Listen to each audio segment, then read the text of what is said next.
Genocide Joe Biden just put on one of the worst debate performances that we ever seen, that essentially confirmed what everyone already knew, that he is not fit for the job. I mean, Joe Biden's performance was so bad, it was almost like elder abuse having him up there. More silence. President Trump? I really don't know what he said at the end of that sentence. I don't think he knows what he said either. Look, Biden was so incoherent.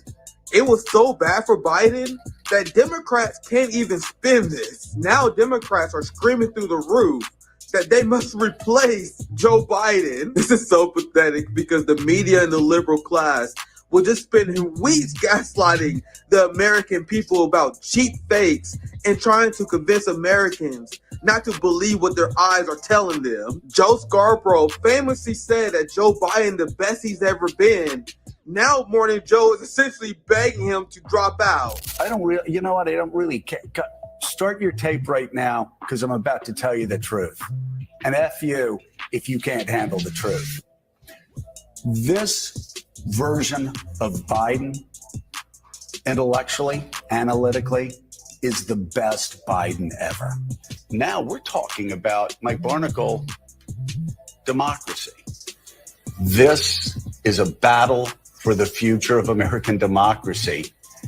And now is a good time. In June, thank God, in June, and not October, in June, this is the last chance for Democrats to decide whether this man we've known and loved for a very long time is up to the task of running for president of the United States. The costs for Joe Biden to drop out are so overwhelming. It seems like this is definitely coordinated by the ruling class who wants Biden out. In fact, many people predicted that the Democrats would try to swap Biden out before the election, which is why Biden challenged Trump to this debate in the first place and made it so early, so they will have time to swap Biden out before the DNC convention. The most important takeaway of this is that after that pathetic performance by Joe Biden, no one can possibly believe that Joe Biden is actually in charge at the White House. Who the hell is making decisions on behalf of the executive branch? The emperor truly has no clothes. The left tried to warn liberals about Biden. They didn't listen. Now they're going to lose to Trump, and they deserve every second of this. But that was not what we needed from Joe Biden, and it's personally painful for a lot of people. It's not just panic, it's pain of what we saw tonight. What's poppin'? My friends, my family, another banger after banger. We got another one planned for today. Welcome at Nick at night, Nick at noon, Nick in the evening, Nick at any time. I guess we just call it RBN Live. What's poppin', my friends? This has been a very fascinating weekend. One of the most enjoyable debates I've ever seen. And I've been swimming in an ocean of liberal tears, essentially. And now what I'm going to focus on, especially in this live stream, is the global reaction to Biden's horrific debate, because Americans are protected and shielded mostly from how other countries view our pathetic state. Like if you look at Chinese state media, Russia state media, they're having a field day with this, my friends. Look at this. Alarm and amusement as Biden's performance as world reacts to debate with Trump. And NATO was very upset at this. And we're going to talk about this very soon. This is what I'm mostly worried about. Look at this. The reason why NATO and Europe found Biden's debate performance so alarming. Now, what I said was, not only is it funny to see Joe Biden come off as so incompetent and incoherent, it should raise alarm bells, because if Joe Biden is this far gone, that means who's actually making the decisions in the White House? Now, NATO is not concerned with this. They actually make it pretty clear. We don't care that Biden's not the one who's making the decision. We all got our puppet governments. We are our figureheads. What they are worried about, and they make it very clear in this article, they're very worried about Russian state media, China state media, And the people who've been exposing the sham of Western hegemonic dominance, exposing our puppet rulers, our incompetent, feckless rulers. Now compare the performance that Biden gave to any speech by Xi Jinping or Vladimir Putin, for example. No matter how you feel about them, it's undeniable that Xi Jinping and Vladimir Putin are very brilliant, intelligent people. You have Putin in even his advanced age that can talk in in very long form conversations, around 90 minutes to 2 hours, discussing Russian history. Now you have Russian state media parroting as CNN reports in horror. Now there's a lot more I want to discuss on the global reactions to this debate, but it's mostly just NATO being embarrassed because now Russia and China can run this propaganda, exposing the United States president as feckless as they are. But before we continue, I want to get my guest in here, who's an amazing writer, geopolitical commentator. I believe he's based out of France, but he's been in China as well, reporting on geopolitical affairs. Welcome to RBN, Arnaud, Bertrand, I believe it is. Thank you for joining us once again. I apologize if I got that wrong. No, you got it right. Thank you so much for having invited me. Yeah, absolutely. And one thing I focus on, this is my general reaction to the debate that the world is talking about, is the West's position on the global stage and their new obsession over provoking China. I gotta have this segment we're gonna play. We can react to Fareed Zakaria of CNN fear mongering about why we should fear China and Russia. And you've done a lot of reporting about China. I'm actually very curious about that. And I'll pass it to you. And I want to give you a chance to introduce yourself for people not familiar with your work, but it can start on this premise. What do you think Americans and many people in the West get wrong about China? What's their biggest misperception? Because there's a lot of fear mongering in the West about the rise of China and how China is a malignant actor. So how much of that is true? How much of that is false? Thank you for joining us once again on RBN. Yeah, I mean, like you said, there is a lot of misrepresentation about China. But there is one basic fact about China, is that their rise was peaceful. So it's always presented as a threat somehow. But they never quite explain how, in what way it is a threat, because I think for the very first time in history, I can't think of any other example of that, a country rose to the top. Right now, they're a peer competitor with America, entirely peacefully. They haven't fired a single bullet abroad in 45 years. So, that's quite something. And there, I was 3 days ago at a conference there in Beijing to celebrate what they call the 5 principles of peaceful coexistence, because they're so attached to this. 70 years ago, they came up with those principles of peaceful coexistence, which was them committing to peaceful rise, to not interfering in the internal affairs of other countries and so on. Is the very basis of their diplomacy, of the way they conduct themselves in the world. So I think there is an enormous amount of fear-mongering about China, but it's a vast misrepresentation, because China just doesn't do the American way, the military-industrial complex, trying to convert other countries to their system and so on. It's very much not in the Chinese DNA. Yeah, the United States and the West is trying to paint China as a danger to the world. And my question is, what countries are China sanctioning? What countries did China invade? You have them making up stories and promoting fear by saying China is promoting fentanyl crossing into the United States. They're so desperate to try to paint this picture and sell Americans on why they should dislike China. Now you look at this poll from Pew Research, and people wonder why I spend so much time debunking propaganda. We're going to debunk a CNN propaganda segment here very soon. But despite the fact that Americans say they don't listen to corporate media, Despite you have right-wing Republican people type folk that will say, we hate CNN, we hate the New York Times, we hate MSNBC, but they will believe everything they say about China. They believe everything they say regarding the empire. Do you want to chime in? Feel free if you want to chime in anytime. Anything you want to add? Yeah, I mean, it's completely crazy. Like, I bet that if you ask the average American how exactly is China a threat to you personally, it's very unclear. Like, is China ever gonna invade the US? Are they gonna, steal the food out of your mouth or something? No, it's just spy balloons. Yeah. Don't you know they send spy balloons? Yeah. I mean. Yeah, that whole spy balloon episode just showed how paranoid the whole atmosphere is. It's just insane. And this is, I'll read it for the people who are not watching. We've shown this poll from Pew that showed half of Americans view China as the greatest threat to the United States. Yeah, not Israel. I would say if I was to answer this poll seriously, it's Israel.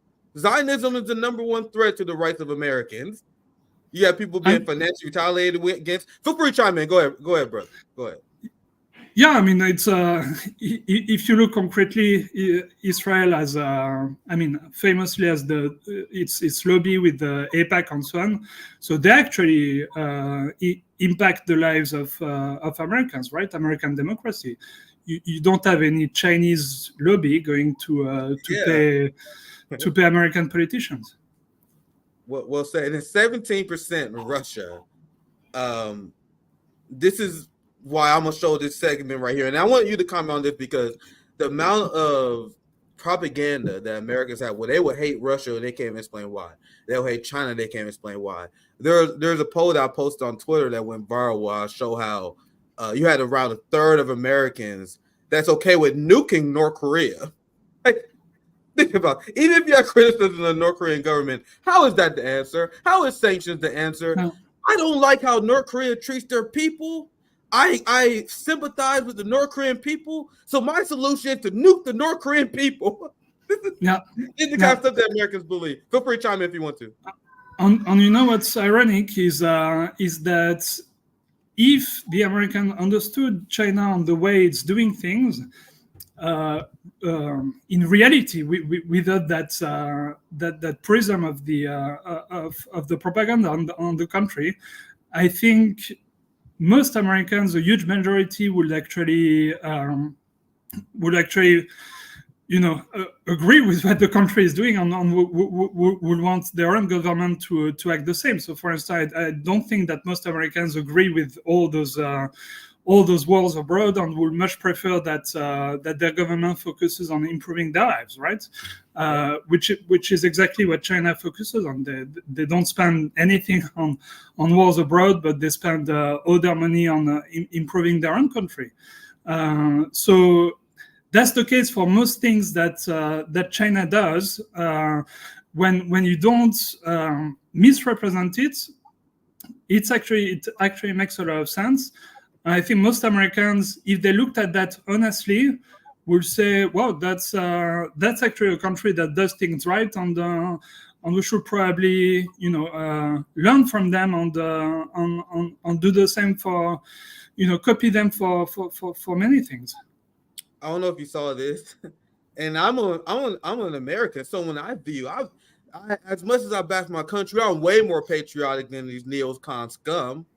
The neocon scum that take our taxpayer money and send it to Israel so they can have free education, so they can have free healthcare. Stuff that we don't have in our country. How are they patriotic, my friend? How does that make sense? I am patriotic because I don't want our taxpayer money to be sent to these corrupt oligarchs.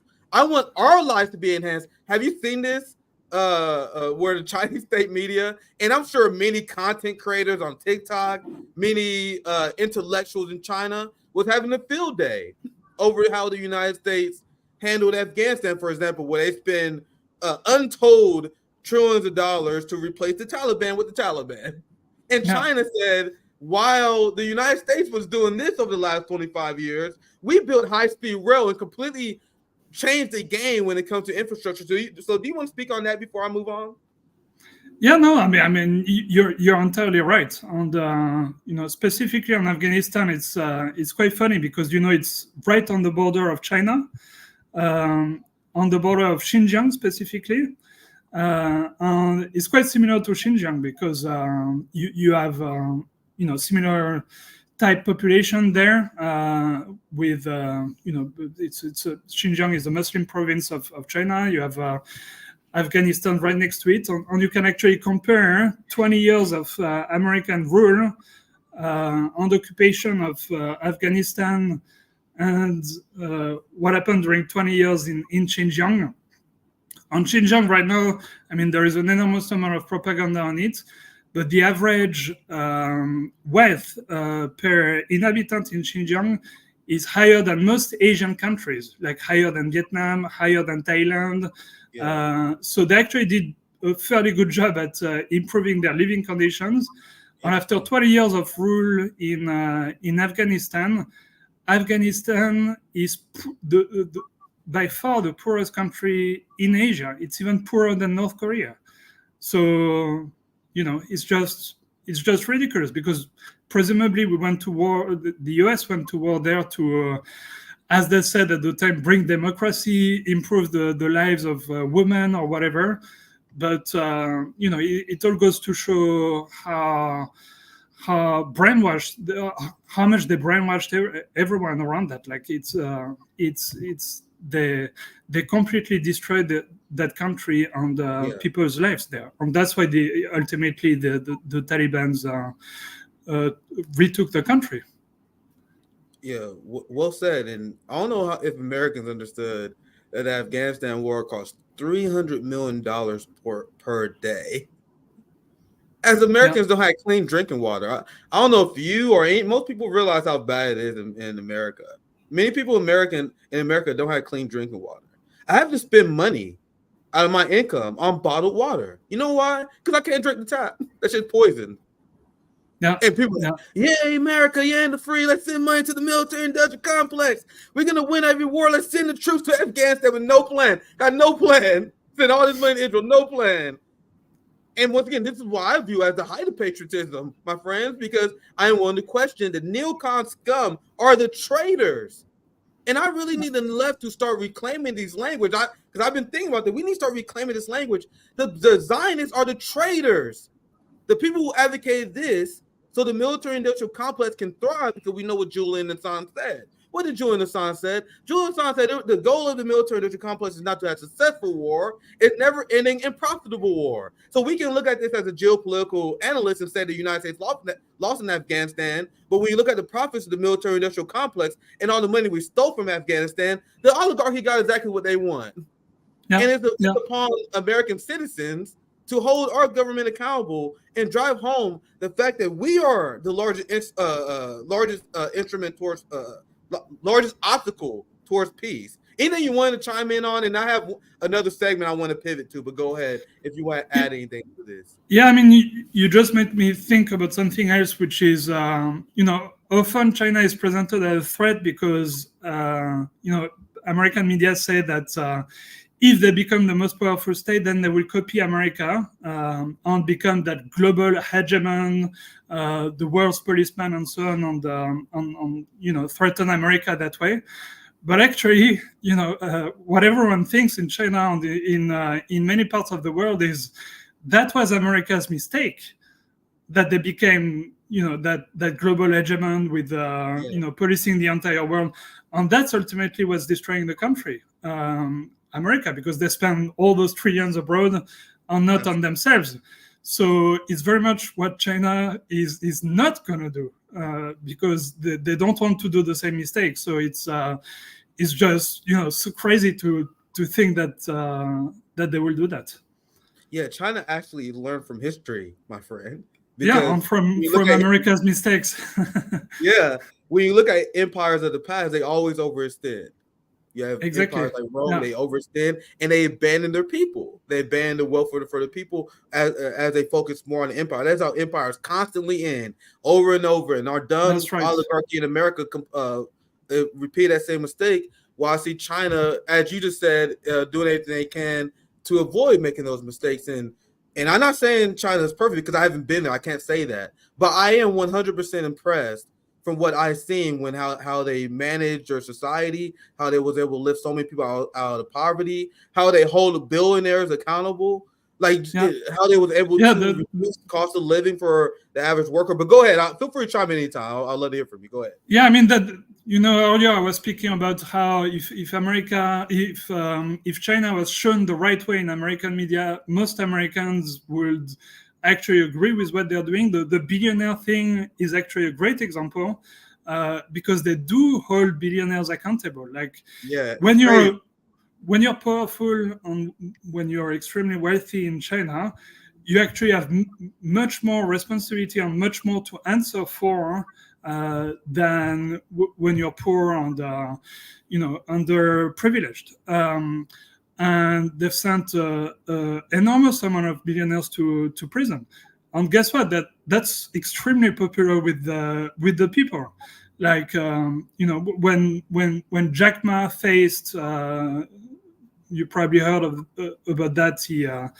He faced some issue with the Chinese government. And it was presented in American media as poor little Jack Ma. But most people in China was like, yeah, I mean, that's right. He shouldn't behave that way because he actually insulted the government and he wanted to take over banking in China and so on. Most people don't agree with that, right? And they agree that billionaires should be accountable to the people and the government. So yeah, again, it's always being presented in a very very dishonest way. You see this headline that couldn't be possibly more based. They want us to. This is a bad thing. Well, this is Bloomberg. So Bloomberg, they see this and they are in horror. China targets billionaires with rough justice. I think people in the chat reacting to this rough justice. They say.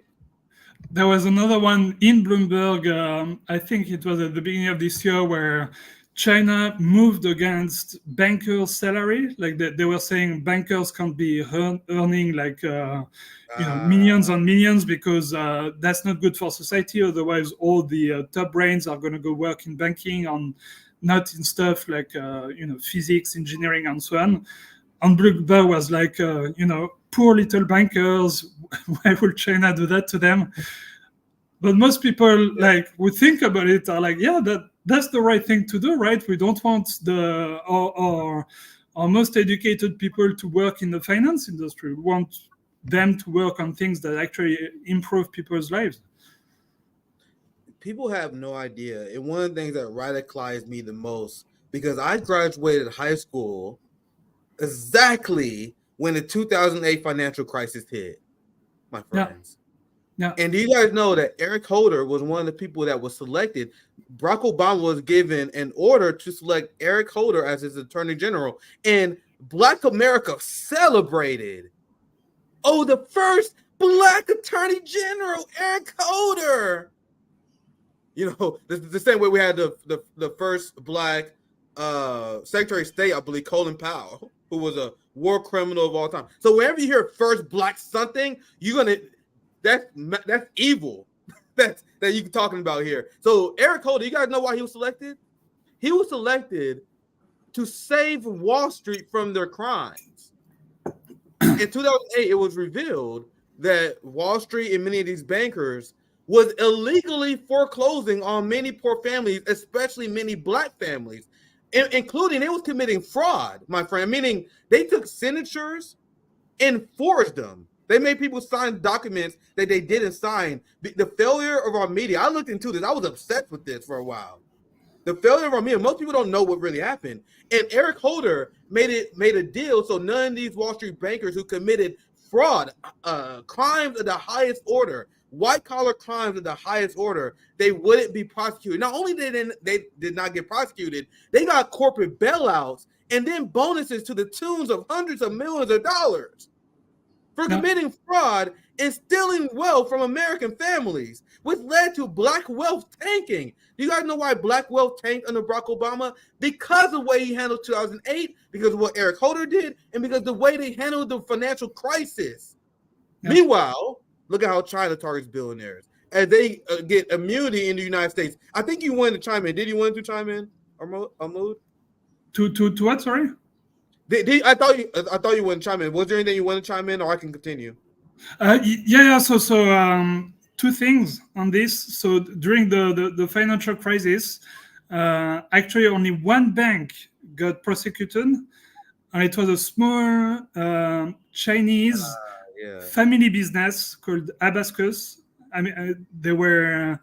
I can't remember if they were based in New York. I mean, I think it was East Coast City. So yeah, that's quite crazy when you think about it. That all those top Wall Street bankers got nothing, but the only people who faced any accountability was a small Chinese family bank from China, from Chinatown.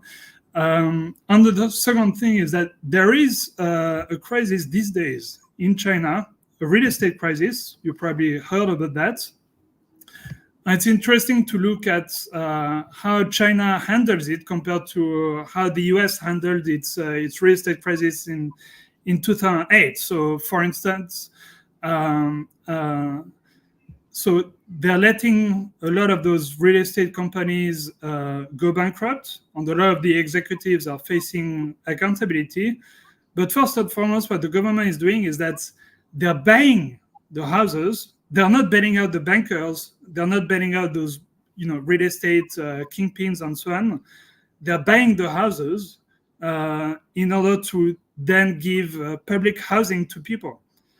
So effectively, they're bailing out the people, right? So it's a contrast. They buy out the people instead of what we did, where we bailed out the corporations, Craig. But go ahead. That's interesting. Exactly. Yeah. That's what I wanted to say. It's quite a different approach, right? Yeah, and I'm gonna do this presentation of my next story. This is the main story that I have as a title, so I will make sure I dive into this. This is the reaction of NATO in the West to Biden performance, and there are a lot of gems I found in this article. So I'm gonna do a quick presentation, but feel free to interrupt anytime if you want to chime in with anything. I'm gonna cover NATO being alarmed over Biden's debate performance, mostly because they're concerned that Russia and Chinese state media can say that American leaders are weak and feckless. How could anyone possibly get that idea? So I'm going to dive into this a little bit, and then feel free to chime in anytime you want. I'm going to read a little bit of this. I'm going to show you guys Fareed Zakaria, fear-mongering over China and Russia. I believe these two are connected, because you're going to hear Fareed share how heartbroken he was at Joe Biden's horrific performance. So here it is. Joe Biden's performance at CNN's presidential debate against Donald Trump has raised concerns with U.S. allies, particularly within NATO and Europe. So, and this is pretty clear if anyone was paying attention to the G7. Whenever Biden go and he do these meetings with foreign leaders, whenever they had these big events, you have international media and international audiences that are shocked. They're not engrossed in our politics the same way we are. So they see Biden once every few months, maybe, whenever they have these events. So they see Biden, they are shocked and aghast. So then you have this debate, which we've seen all around the world, and you got U.S. allies that are in shambles. Now, I think this part right here is very concerning about NATO's overall philosophy. Look at this. Because when I first saw the headline, I was thinking okay, NATO must be concerned that the person leading them into war with Russia and China is not fit to be president. No. That's not their concern, my friends. Look at this. Those concerns, to be clear, are not about whether or not Biden is fit to make decisions. They don't care about that. We got our own puppets in our government. They are not worried that he will implement dangerous policies or take dramatic actions internationally. Always a factor when talking about a person in charge of the world's most powerful armed forces, a nuclear arsenal, and largest economy. So once again, they're not worried about the fact that he's fucking not making any decisions.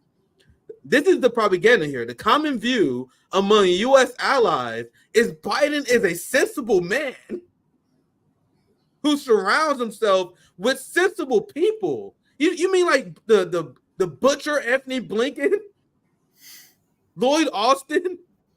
You guys see the unapologetic propaganda that we were seeing in our media? What I've heard was that there's a lot of frustration among European politicians at the United States constantly providing a veto power for Israel.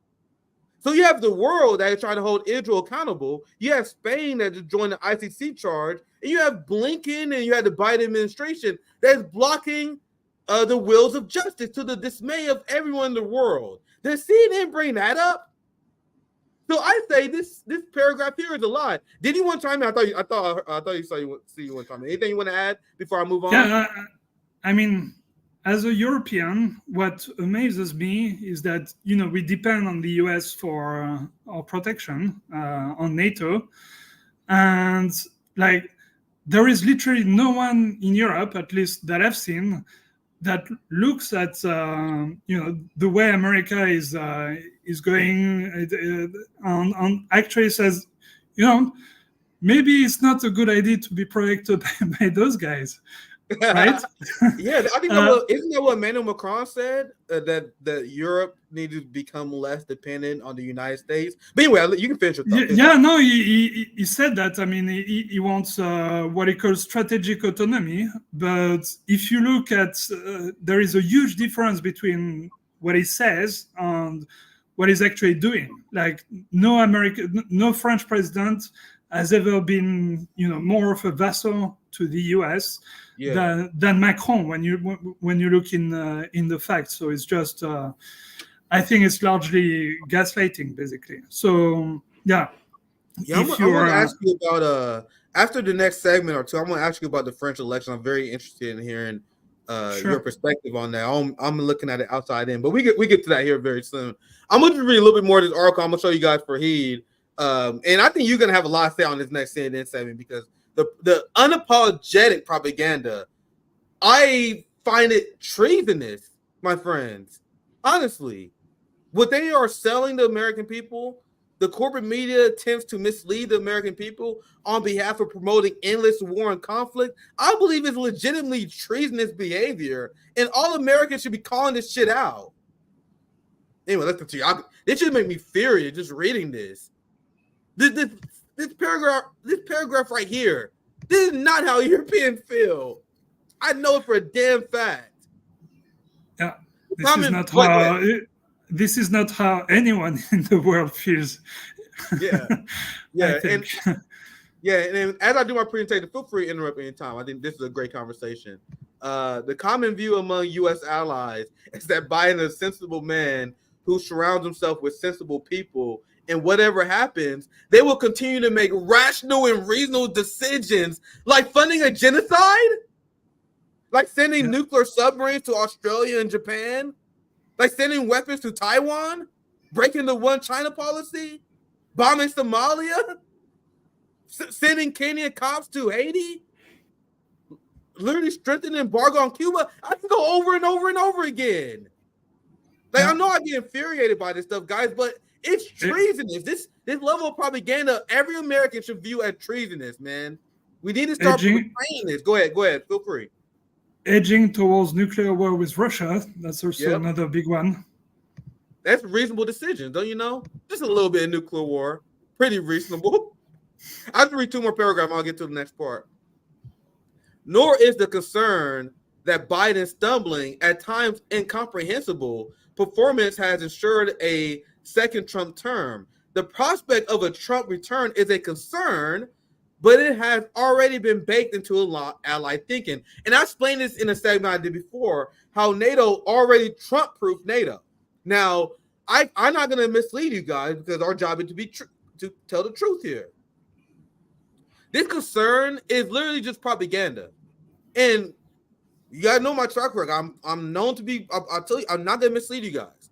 I got so many things correct before. I'm telling you guys, Trump is not as anti-NATO as they claim that he is. He literally said at the debate, and he said it over and over again, that his plan is he wants European countries to pay more into NATO.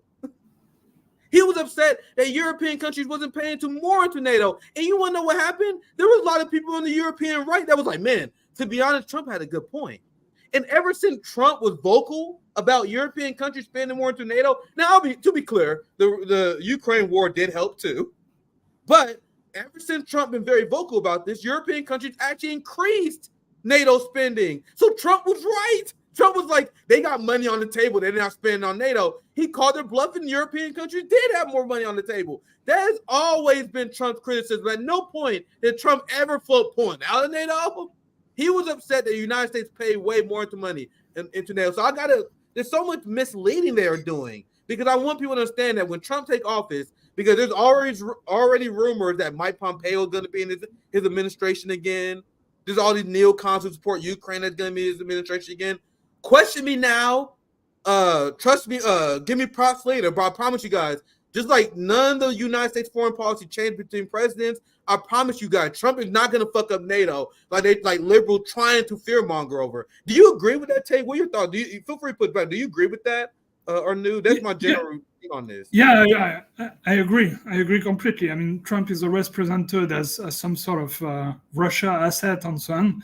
But if you actually listen to the Russians, they're like, no, he was one of the worst. Because he actually, did a lot of things in Ukraine. I think he broke a couple of key agreements with Russia that were keeping the peace. He sent a lot of weapons to Ukraine. So he actually was, just as bad as any other American president. And that's why people thought he was trolling when he said that he actually prefers Biden over Trump because Biden is more predictable. And I think many people can make the argument. I agree with the fact that I think Putin has outclassed Biden every step of the way over the last 4 years. Now, the reason why Putin said he'd rather have Biden in charge because Trump is unpredictable. Like, Trump would praise Putin one day. He would say, oh, man, I think the war in Ukraine is horrible. But then he would do the exact opposite.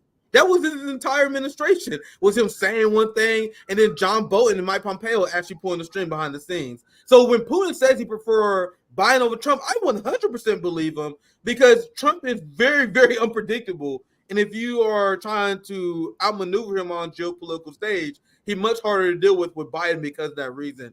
Now, there's only 3 more paragraphs I wanted to read, and then I'm going to get to the video propaganda part of this. But let's continue. Feel free to interrupt anytime. Europe, in particular, has never really moved on from Trump. I'm not gonna give you guys a rant. I spare you guys. But Trump just continued Barack Obama's foreign policy.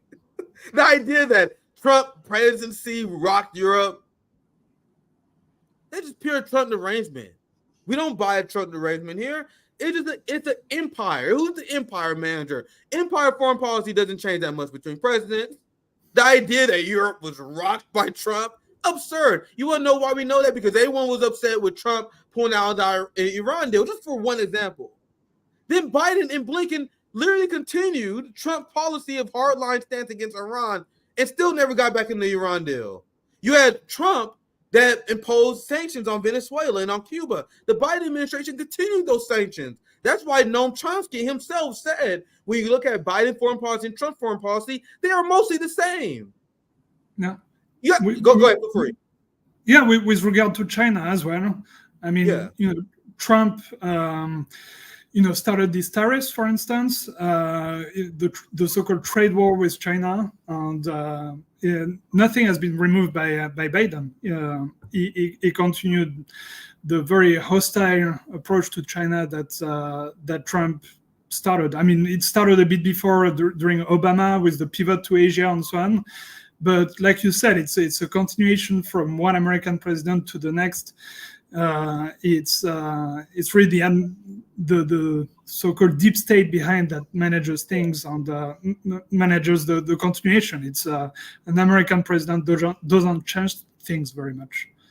Yeah, well said. And you guys see, I know I'm taking a lot of time to go to this article, but do you guys see the layers of propaganda? There's a reason why these motherfuckers get paid the big bucks, my friends, because there's layers of propaganda in this article. They are misleading on so many ways. They're misleading you on Trump foreign policy. They try to paint the picture that Biden is the stable leader. The level of propaganda, that's why I had to explain this. But let's continue. We're almost done with this part. I'm going to just read from the beginning here again. Europe in particular has never really moved on from Trump 1.0 and has held the view that since 2020, that if it could happen once, it could happen again. You got goddamn democracy. Goddamn democracy. Anyway, that has been at the heart of European strategic thinking since Trump took office in 2016 and has continued through Biden's presidency. The concerns that America's allies have are that the most powerful country on earth cannot provide the one thing that they most want: stability. You mean a country that destabilized the entire Middle East? That's the country you're looking for stability? But this is the last paragraph I want to read, because this showed the frustration that NATO was having at Biden and a clownish Democratic Party. Because remember, they are trying to paint China and Russia as anti-democratic, even though in Russia they have more choices of candidates than we do. In Venezuela, they have more choices of candidates than we do, by the way, as well. But look at this. NATO is frustrated not because Biden is a puppet, it's because Russia media and Chinese state media are embarrassing the West as painting them as fake democracies that they are, and exposing the West as having weak, feckless leaders. Look at this paragraph right here. This is glorious. Removing a candidate, because it's the talk of the town among Democrats. We got to replace Biden. Should we replace Biden? No, we shouldn't. Yes, we can. Look, removing a candidate this late in the election cycle, diplomats fear, could undermine the entire process. You don't say. It could allow adversaries like China and Russia to lash out at the United States democratic system, making it look weak in comparison to their autocracies, where strong men grip power tight. The layers of propaganda. I'll read this last paragraph here. This may sound trivial, but diplomacy at this level often seems like a zero-sum terms. Something bad or embarrassing for the West, particularly the mighty USA, is good for its enemies. So what they're saying, remember the context of this article, Biden debate performance and him being exposed as a feckless leader, and even the conversations of replacing them in an anti-democratic manner, NATO is upset because they're giving China and Russia all the ammunition they need. Is there anything you want to chime on? Last thoughts on this article before we move on? I mean, it's funny that they will say it gives China and Russia ways to do propaganda against the US, because the only thing that China and Russia need to do is do nothing. This is basically like anyone just has to watch the debate, anyone around the world, and make their own conclusion, right? China and Russia. So that reminds me of that meme of maybe I can find it, where it said China has a plan to destroy the United States by sitting back and watch it and destroy itself. I mean, it is very true. It is very true. That particular meme comes from, I think, The Onion at some point. They run like a fake article, like CIA uncovers secret Chinese plan to sit back and enjoy the collapse of the US. They're not wrong, right? That's just another banger by The Onion. Let's go to the video part of this segment. We're almost done. We're gonna wrap up in maybe another 15 minutes or so. Let's watch this. I'm gonna ask you about France elections as well. I'm not gonna take too much more of your time. We're gonna plan this around an hour, 70 minutes at most. So let's continue. Let's watch this video. I'm gonna let as much of it play as just for a second time, as much as I can stomach. But feel free to chime in anytime, because this is, you saw the article. Now you gotta see why Fahid Zakaria get paid the big bucks, my friend. You gotta see why this motherfucker get paid what, $20,000-$30,000 a day.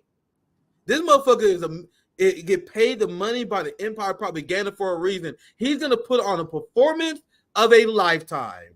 And there's a reason why I say the United States is the most propagandized country in the world. I promise you guys, I won't even have to hold your hand during the segment. It's just so absurd on face value, everything he says. So let's get into it. Here's the title of the video. Global tides are turning against autocracy, with something I'm sure he can't even define. But let's continue. And finally, here's my take. Over the last 2 months, I've traveled around the United States and parts of Europe, often to talk about my new book, Age of Revolutions, which describes how we're living through a period of deep disruption in society, politics, economics, international affairs. I got the sense that people, even those well-off, even those educated, were unsettled by all these disruptions and quite fearful that they were leading us into darker times. Many of the questions at my book talks went something like, is there anything to be hopeful about these days? After Thursday night's depressing debate, people are feeling more Here they go again. They keep saying it was a depressing debate. It was quite hilarious to me. It shows their bias. But anyway, I'll let it continue. But you guys, this is the bias. I've seen all the core media, especially the liberal media, like, oh my God, that was so sad. It was so sad to see Biden like this. It was so depressing to see this. Like, no, I wanted to see Biden have a mental breakdown at the International Court of Justice. I want to see the debate, but him at trial, stumbling, embarrassing himself. That fucking debate was anything but depressing. It was amazing. But anyway, let's continue. That just shows their inherent bias that they don't even try to hide. The questions at my book talks went something like, is there anything to be hopeful about these days? After Thursday night's depressing debate, people are feeling more despair than ever. So I want to explain to you why, despite all the dangers, I remain an optimist. In Europe, many are fearful that a Trump victory in November could lead them into a new and dangerous world. They believe that America could turn its back on Europe, unraveling the continent's security architecture. As one European statesman said to me, we in the West have lived in a stable, peaceful, open world. And we... Who you are talking about? See, once again, we got cop cities popping up everywhere. We have millions homeless. We have Europe that is economic decline. But you guys see the messaging of the ruling class? That's bullshit. But anyway, I'll pass it to you. Do you want to chime in with anything before I continue? Any thoughts? Yeah, just one thing on that. I mean, people always say that the rules-based order, or whatever you call it, like the world order, is changing. But when you look at it, who is actually violating the most rules of that order right now? Yeah, it's actually the West, right? They're killing their own order. So, like, when he says we in the West have lived in a stable, peaceful, open world, like the reason why the world is closing is not because of China or Russia or anyone else than the US. Like, it's the US that started the trade war. It's the US that's putting those tariffs. It's the US that's trying to contain China. Like, it's the West doing that to itself. Or, peaceful world. Like, it's not China or Russia doing Gaza.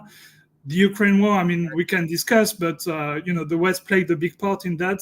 So it's like they always present it as everything was perfect, and then those big bad autocracies came. But it's these liberals truly believe that Vladimir Putin has a kill count that's higher than Joe Biden. Vladimir Putin doesn't have a kill count than any president in my lifetime, my friends. Like, it is dwarfed. Meanwhile, they think that Vladimir Putin is the biggest obstacle towards peace. Who's funding and supporting a whole ass genocide? You guys know the United States sanctions 1/3 of the world's population? So you have 1/3 of the world's population under sanctions, but you're talking about a stable, peaceful, open world. These people are actually dangerous. But I'll let it continue for a second time. But feel free to interrupt anytime you got a thought. Feel free, but I'm gonna let it continue for a second time. Sure. As one European statesman said to me, we in the West have lived in a stable, peaceful, open world, and we take it for granted. But we now face all these challenges, external and internal, and it can all come apart. It can. The external challenges alone are immense. We are witnessing Russia, China, Iran, and now North Korea form an axis in opposition both to Western power and Western values. How dare they? How dare they? So they try to paint the idea that Russia, Iran, China, and North Korea are the new axis of evil. How many times have I explained on this show that the United States, UK, Israel, France, Germany, that is the axis of evil. They are the great murderer of journalists. Who murdered more journalists over the last few years than the United States, Israel, Germany, and the UK? You had Israel that murdered Shireen Abdul Akleh, a prominent Palestinian journalist, and the Biden administration covered it up. Multiple genocides being funded in their name. You have UN peace resolutions being vetoed by the Western axis of evil, but they want us to be afraid of Iran, Russia, and China, and North Korea. Meanwhile, let it continue. But you guys see where they want Americans be afraid, and this is why you see those polls where half of Americans think China is their enemy. You have right wingers that say we hate CNN, CNN is fake news, but they believe CNN when it comes to China, though. It's absurd. Anyway, let's continue. Feel free to share your thoughts if you have any, but let's continue. And yet, the return of great power competition is having an interesting effect. Western values and practices are often treated as ideals to be criticized by all for their shortcomings and hypocrisies. Maybe you shouldn't have so many hypocrisies, but go ahead. I know you want to chime in. On this, on great power competition, on the West versus autocracies and so on.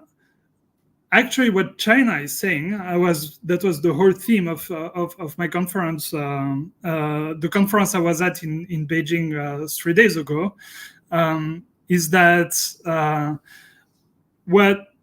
the way the US wants to present things is that we're going into a big struggle between, no matter how it's presented, like autocracies versus democracy, or basically it's a great power competition and so on. Basically, it's all about we're going into a fight, right? But what China is saying is over and over again is we don't want a fight. What we want is a world of peaceful coexistence. Like the whole topic of my events was peaceful coexistence. How do we all exist together on this planet, coexisting with each other, trying to understand each other, instead of going into great power competition or something of a conflict or a nuclear war and so on. So it's that framing is extremely dishonest, because you never hear the other possibility, which China is arguing for. And Russia also, by the way, during a very, very long time, until it was fed up and went to war with Ukraine, was also like, we want to coexist, we want to be part of a global world order where everyone is at peace and we can focus on our own development and so on. So America always wants a fight, always wants an enemy, always wants, but the others largely don't want that.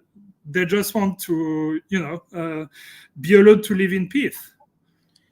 I actually had debates with my friends on this. I debated my friends Nico and Misty on this because there's a lot of debate on like the source of this unhinged ideology by the West, where they refuse to coexist with China. No. I think it's part of the capitalist brain rot in the West, that where capitalism inherently leads to imperialism, where you have the United States and the West, where it may benefit them economically to work with China, but they rather destroy everyone's economy and tank the global order because they can't have a rise of an alternative system, an alternative mode of production. So in the capitalist logic, they must destroy all other alternative modes of production because they can't have the global population. They can't have Americans see a country who provides healthcare thriving.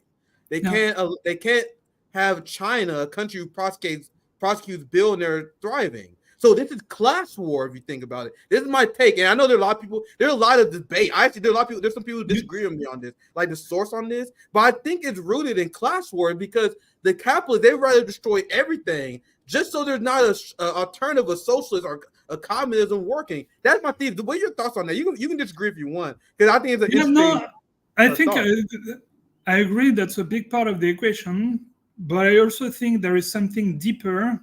Very, very ancient in the way we understand the world, maybe from Christianity or maybe even earlier than that.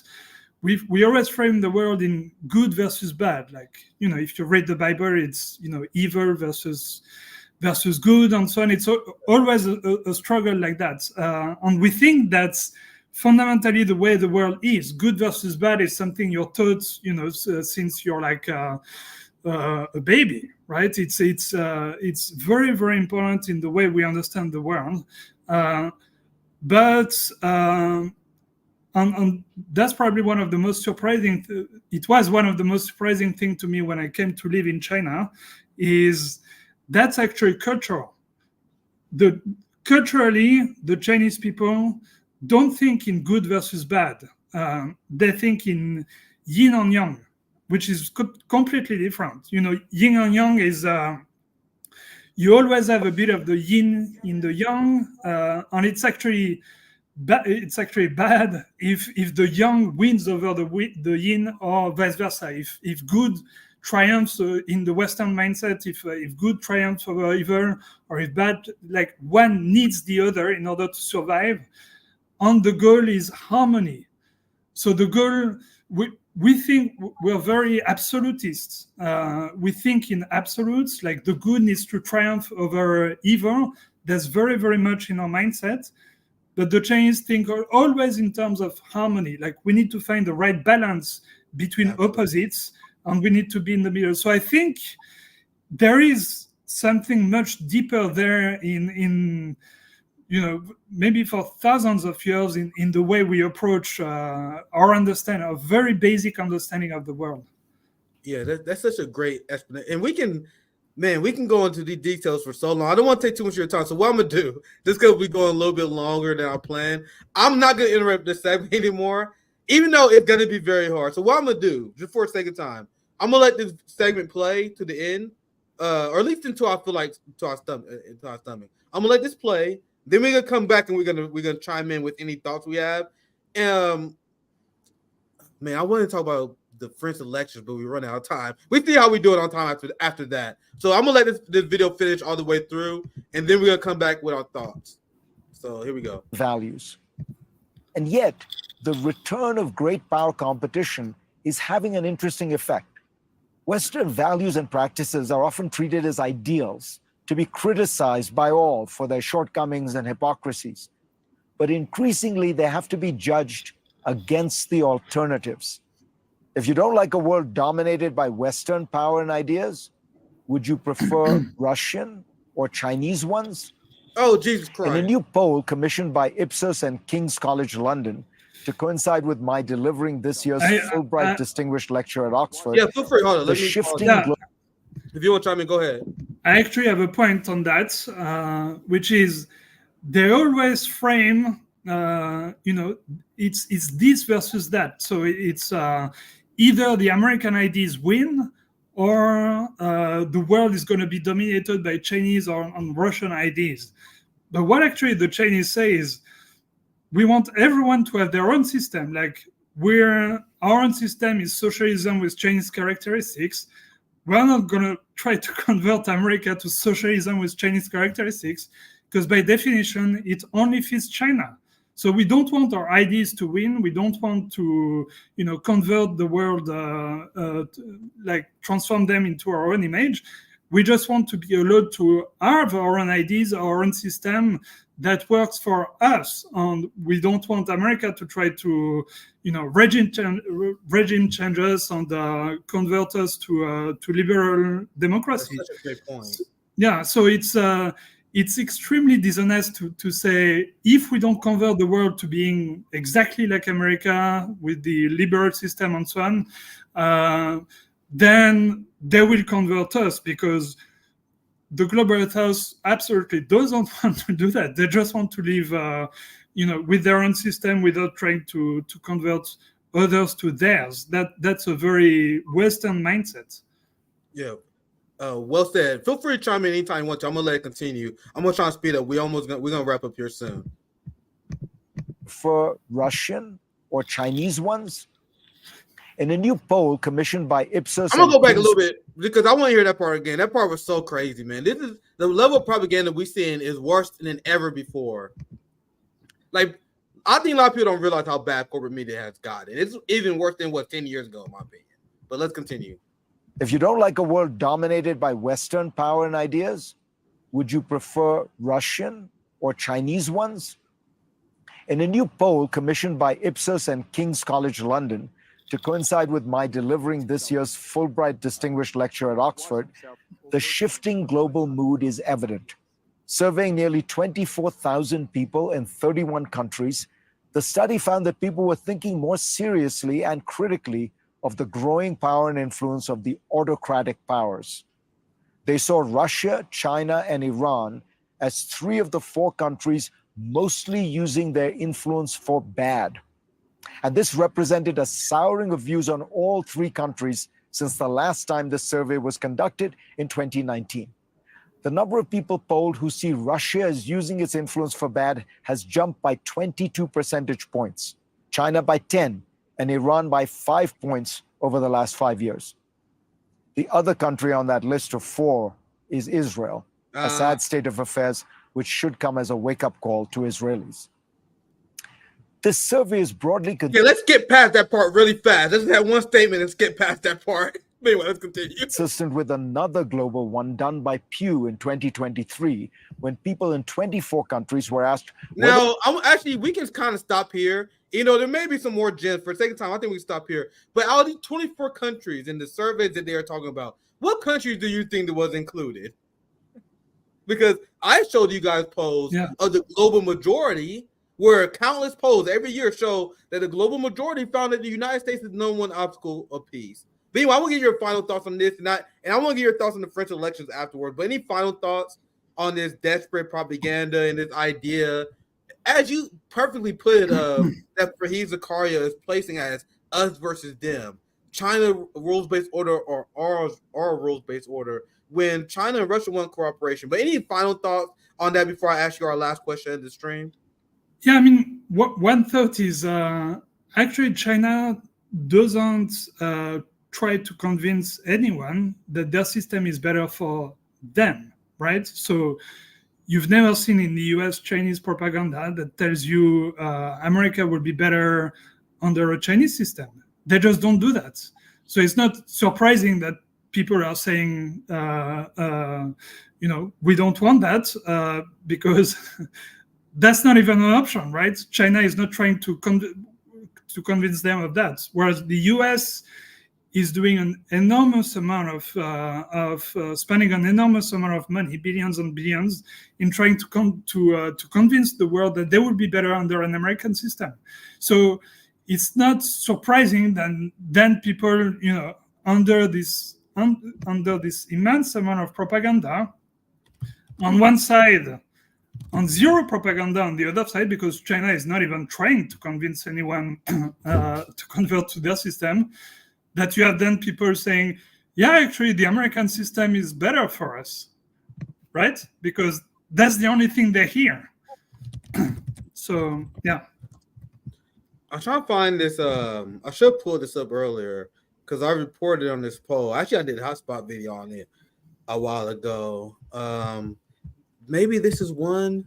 Sorry, I'm trying to find it.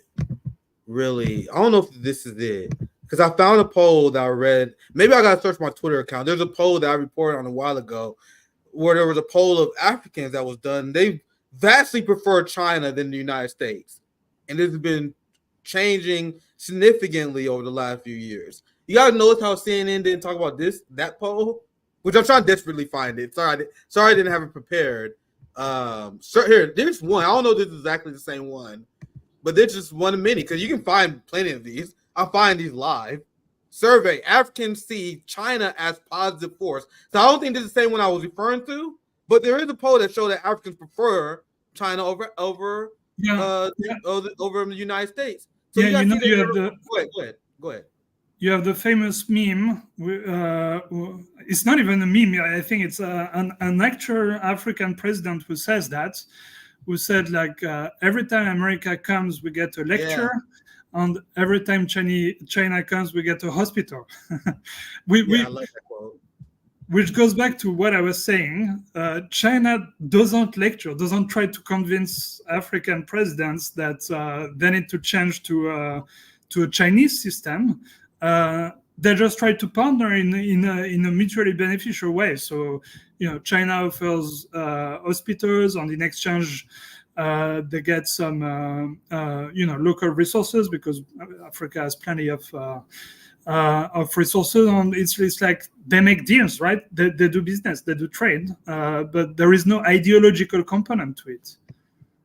Yeah, well said. And the last thing I'll ask you about, I don't have a lot of time to cover it in detail, but just ask you about the general elections in France where there are a lot of people, especially among the liberal wing in the United States, freaking out about the far right gains in France. Emmanuel Macron has been deeply unpopular. He lost his majority. And it's hilarious that I've laughed at Western leaders because at the beginning of the Ukraine conflict, they said that Putin invading Ukraine will be the end of Putin. Do you guys remember that? All the pundits and Western leaders say that historians will remember the invasion of Ukraine at the end of Putin and his regime. My question is, how many UK prime ministers have we been through since then? How many of these European leaders lost their majorities? How many of them been replaced? And Emmanuel Macron is in shambles. And I've been reading over this broadly. I don't live in France, but you're French, so I would love to get your perspective on this as we end the stream. So, just your general thoughts about the elections that we're seeing in France and Europe as we wrap the stream up. Thanks for joining us once again. It was a great conversation. We definitely got to do it again one time.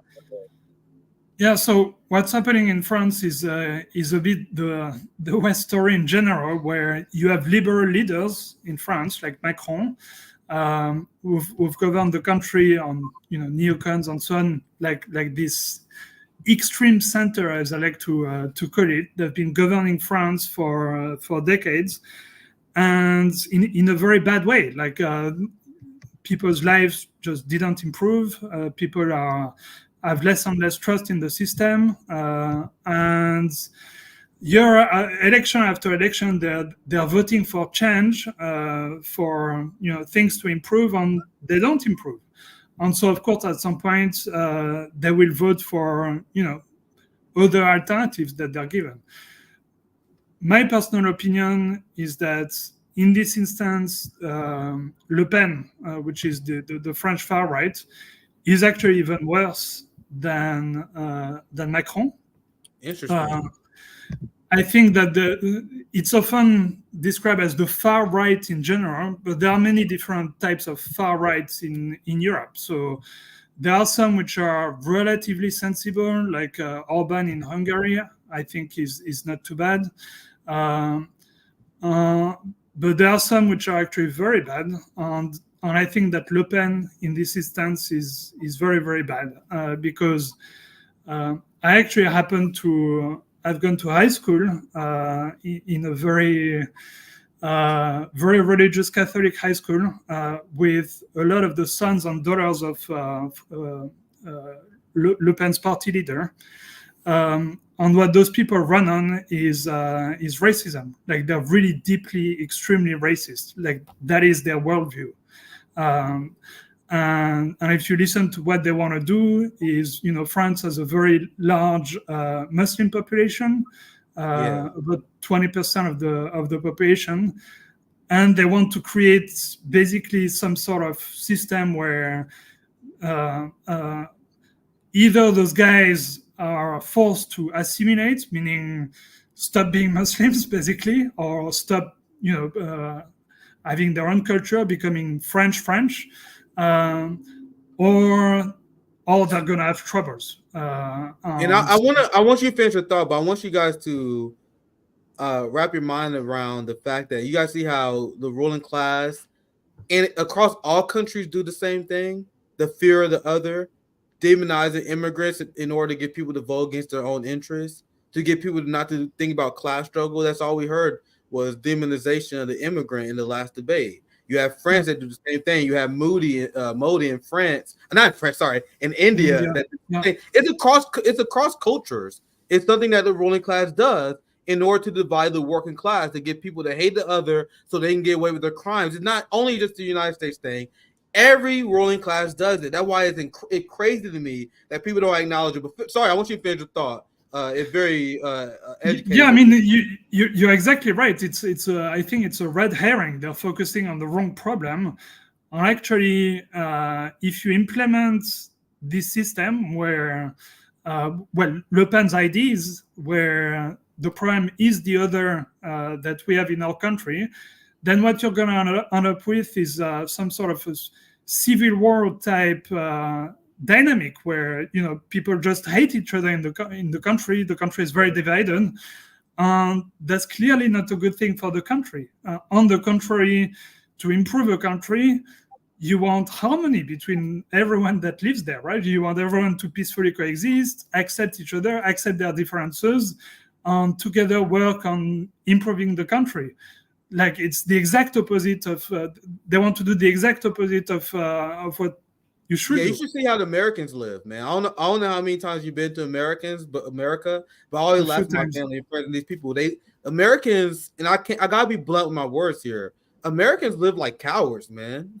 Like, we spend more money on police than the other countries do on their military, but Americans want more money spent on the police because they're afraid of their neighbors. They're afraid to go out and conversate with their neighbors. Like, people are so afraid of each other, and that's not by accident, my friends. The ruling class has convinced Americans to be afraid of each other, even though violence is at a historic low.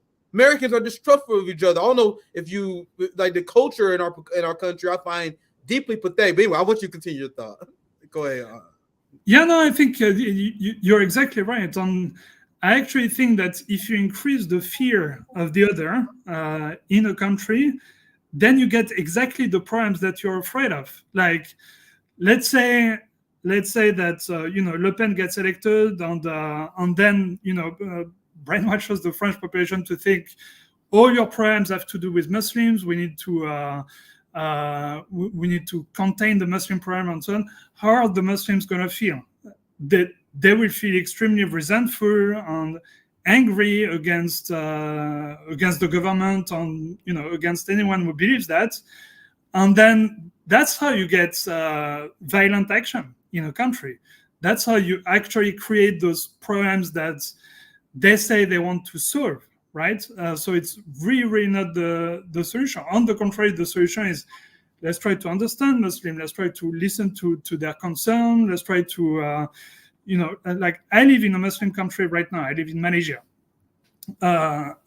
which is actually a fascinating country because it has many different communities. There is the Muslim community, which is 50-60% of the population. There is the Chinese community, which is about 20-25% of the population. And there is the Indian community.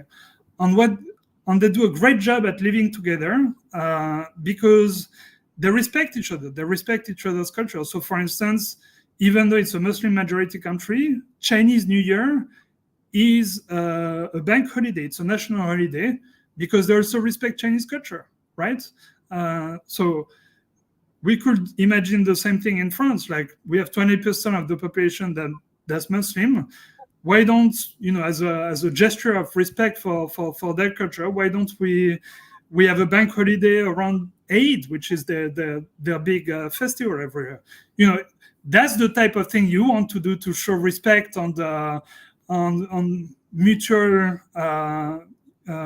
understanding and so on, in order to live in peace. Not saying like we need to forbid mosques, we need to forbid them to eat halal food, which is one thing that Le Pen wants to do. Like, that's how you get violence and tensions in the country. Yeah, well said. There's so much that we can continue on, but this has been a great conversation. Anything else you want to add? We definitely got to have you on again because there's so much geopolitics that we actually didn't get to cover. We didn't even get a chance to really talk about Ukraine and Taiwan as I planned, but it was a great, productive conversation, I believe. Anything else you want to add? Anything you want to plug or promote as we begin to wrap the stream up? I don't have much things to promote. I mean, the only place I'm on is Twitter. So yeah, follow me on Twitter if you want. I'm going to end with this question. This is Zoya's love, Zoya's life. My beloved RB and friend here. Please ask Arnaud why he's passionate about geopolitics and debunking Western propaganda on China. So let's end on that. That's a great thought by Zoe. So do you want to answer this chat as we wrap up? That's a great question. So it's, first of all, I think the most important to me is I have two daughters who are both Chinese citizens and French citizens. And I can't bear them to live in a world where both their cultures are so in conflict with each other. I want them, because that would be like some sort of schizophrenia, like the split personality disorder, where every time they go to France they hear bad about China, every time they go to China they hear bad about France. Like, I don't want that situation for the world and for their future, and that's really what motivates me. A world where they're at peace with their own identity, because the West and China will understand each other and will be at peace with each other. I think that's at heart what motivates me, the key to my motivation. Yeah, I love that answer, because I said many times before, if you're not trying to make things better for the future generation, your children, your nieces, your younger cousins, and etc., you are a failure of a man. There's nothing. There's a lot of I think bullshit definitions of what it means to be a man. If you are someone who lives in a corrupt government and you allow that corrupt government to destabilize your family and your economic potential, you're not a man. You're not supposed. To me, the pacifism I see from people is very confusing. I was only pacified when I thought this shit worked when I was a young and dumb child. The second I realized that our shit was corrupt, that everything was horrible, I don't know why people accept this. But anyway, I enjoyed that answer. Thank you for coming on. We can wrap up here. A lot of thought-provoking stuff. So thank you. Make sure you guys follow Arnaud. Let me pull up your Twitter, since you don't have anything to bro. Make sure you follow. You got a lot of great tweets as well. Bertrand, let me pull it down. Here it is. Make sure you guys follow Arnaud on Twitter. Follow his work. I have so many guests coming up here soon. I'll make some announcements very soon. I don't have much else to promote myself to end the stream. But thank you guys for joining. Any last thoughts before we wrap up? Anything else you want to say? Any last? I just had a very good conversation. Thank you so much for inviting me. Oh yeah, absolutely. I'll pop you in the back. Once again, thank you for joining me. Make sure you guys like, subscribe. Hope you guys enjoy this conversation as well. Nick in the evening is back. Nick at night, Nick in the afternoon, Nick at any time. Anyway, thank you guys for watching. Have a good night.